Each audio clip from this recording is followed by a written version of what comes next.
So somebody asked me what the commute was actually worth in terms of dollars. And this is a highly personal question for a lot of people because there's arbitrary ideas involved. And so basically, what it comes down to is when companies ask this and they say, "What is it worth to you?" What they're really asking is, you do the work to do the math and figure out the economic costs, and you do that work and you do that math. And so I did. I did the math. And I can't go back to an office anyway because I have a family situation that requires that I be fully remote. Uh, and I don't want to get into that here. But basically, what it comes down to is I have no desire to go back to an office for any reason whatsoever. It's not a political thing. It's not a just being a hard case thing. It's actually a matter of wanting to protect other people. But in this case, the company doesn't care about my family. They don't care about the love that I have for others or the fact that I have people in my life that I actively want to take care of and provide for. They just want to know what it's going to cost them. And so as a result of that, I went down the rabbit hole of all the costs associated with commuting. And as you can see here on my screen, for a full-time role, that's equal to around 2,080 hours per year. And granted, you're probably going to work more than 40 hours a week in a software role. That's a given. But the World Health Organization also says you shouldn't work more than 55 hours a week just for your health. So, from a legal perspective and the way that the accountants do everything, they assume 2,080 hours per year for a job. And so that's what I've done here. When you do that math and you divide that by 8, what you get is 260 days of employment per year, which means you're in the office, you're at work, whatever, 260 days out of the year. And otherwise, you've got the weekends and so forth. And, so if you're spending 2 hours a day to commute, which is typical, and you have, a car that is, running fine, and you have, $20 of worth of gas a week needed and really super cheap, insurance, and you have a magical car that needs no repairs every year, and you've got free parking because you live in the city but magically have free parking at your job, your total cost per year for the car is still going to be, a little over 2 grand just to be able to go to work. And so if you're a super junior software development engineer, and you're just getting started in your career, and you're getting paid around 70, then because that equates to around it's a little bit less than 140, which is actually under market. But I'm trying to be conservative with these numbers, and I'm trying to look at the actual data available to me through sites like Levels.fyi and other sites that track the trends for the industry. And I'm trying to have these numbers be as conservative as possible because I know that the real numbers are completely higher. And so as a result of that, I'm looking at this and I'm going, wow, this is a lot of cost. Because what's really happening is you are getting the real big cost is just simply the amount of time that you're spending commuting and dedicated to your job when they're not paying you. And that's something that's needs to be called out. You're subsidizing the company when you have to pay $36,000 a year to do something that they want you to do that they're not paying you for. Because let's face it, most of the software development engineers I know who went full remote got rid of their cars because it was an expense they didn't want. They didn't have to pay for gas. They didn't have to pay for insurance. They didn't want to pay for repairs. They didn't want to deal with any of that. And so, from my perspective, the big issue is if you've got that cost, then why are you? It's parking. Yeah, this is parking.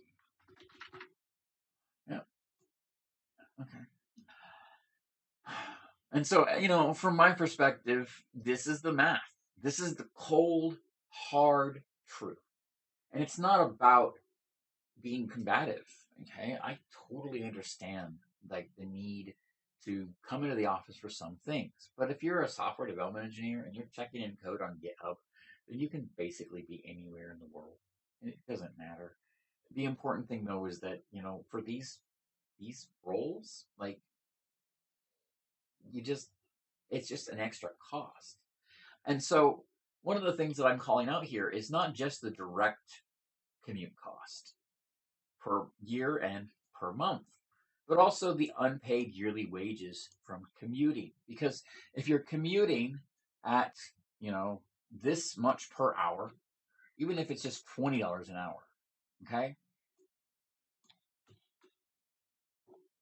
you're still having to deal with the fact that you're not being paid for that time, okay? You're doing work for free.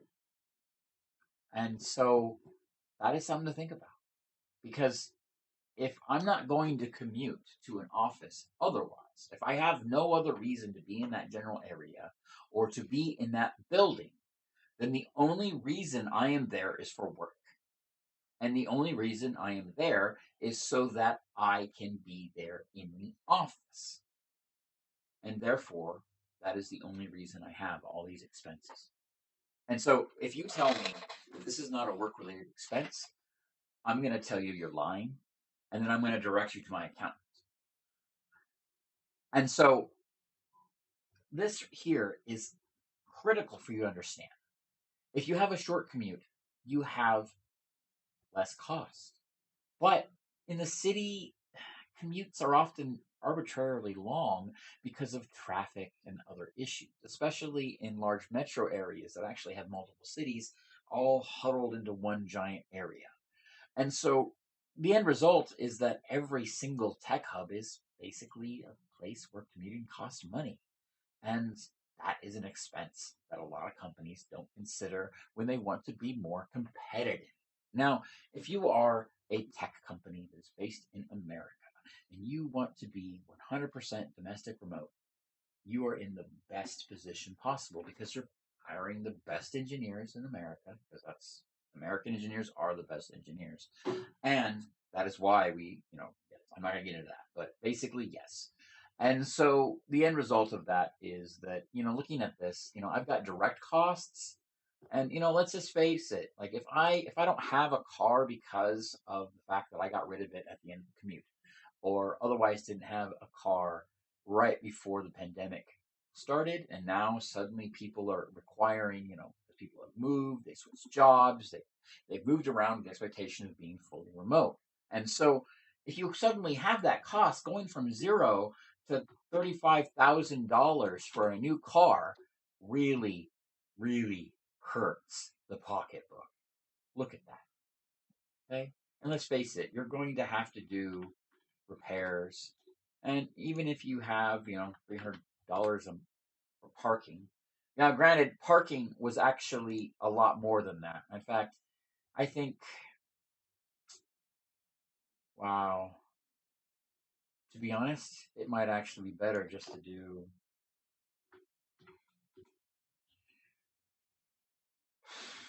Yeah, that's how much it costs to park in Seattle.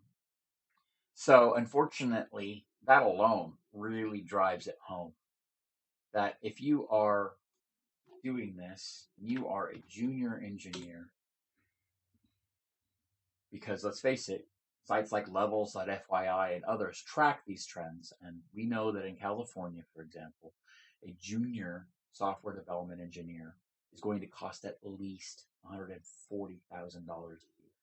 So we do the math and it's around 70 or so. It's actually higher than that, but I'm trying, like I said, I'm trying to be conservative. I'm trying to keep the numbers low.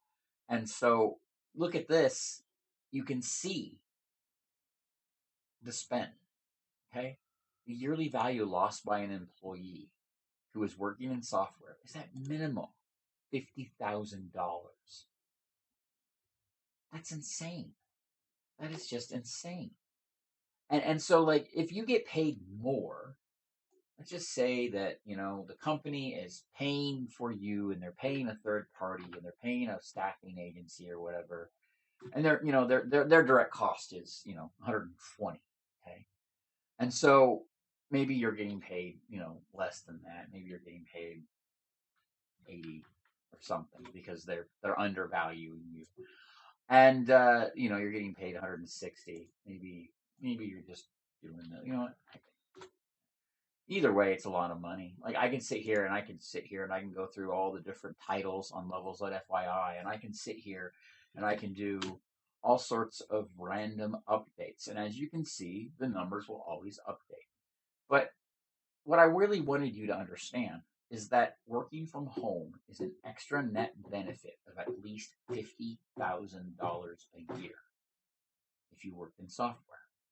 And so if you're a company and you're saying, well, guess what? Now we can pay people $50,000 less. No, that's not how that works.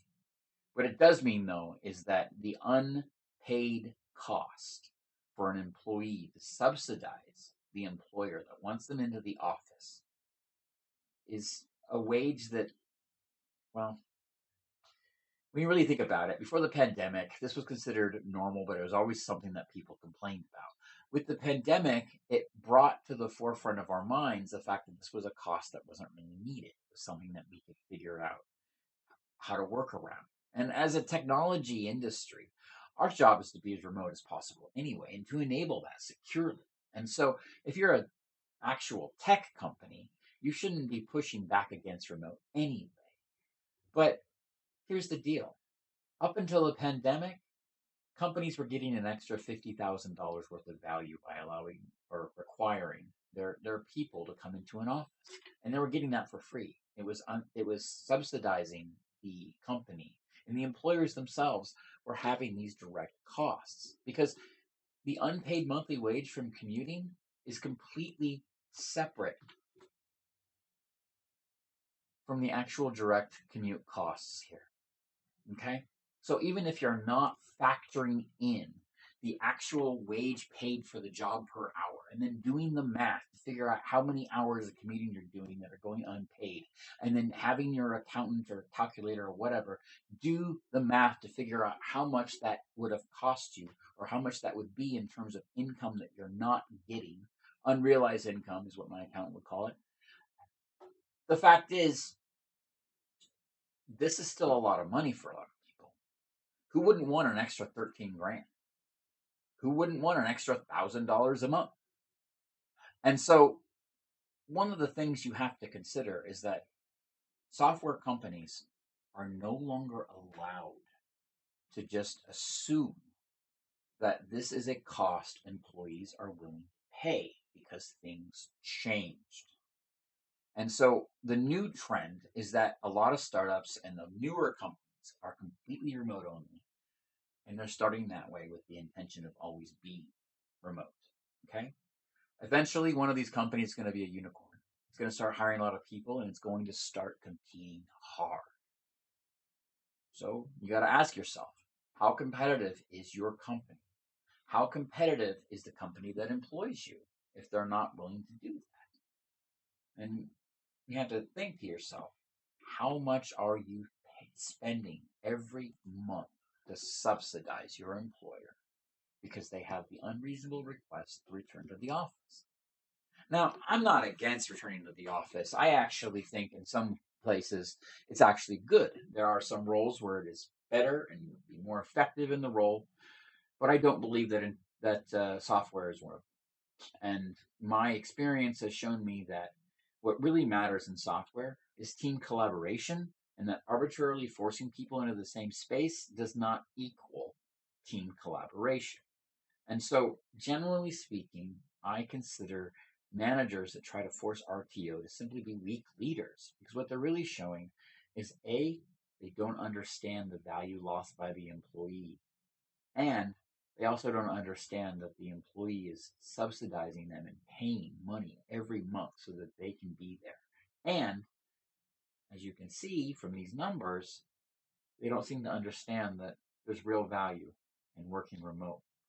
And so you can be a more competitive company, a better company with a better culture. All you have to do is be remote, and all these costs go away. Because as you can see, if I'm not spending any money on parking, because I get it for free, and I'm doing $600 repairs a year. High, I'm doing I've got really super cheap insurance. Heck, I could even just not be using a new car. I could have just spent let's just say I spent 5 grand on a used car. That's still a lot of money. It's still a few grand. And the fact is, I don't know anybody who would be okay with losing this money arbitrarily. That's 3.5 grand every month. That is a direct commute cost. Think about that. How does that make you more competitive? It doesn't. And so, even though I'm in a situation where these numbers go on top of other numbers that I don't have displayed here, for example, I consider the life of other people to be far more valuable. And so it's just one of those things. But when you really get down to this, you've got the direct costs that you actually have to pay for as an employee, gas, repairs, parking fees, things like that. And then you have the unrealized, unpaid opportunity cost, which is the amount of time and energy that you're spending into commuting. In this case, if you're commuting 2 hours a day, then that's 2 hours a day that you're not getting paid for that you've dedicated to your job. And that is something that you have to consider.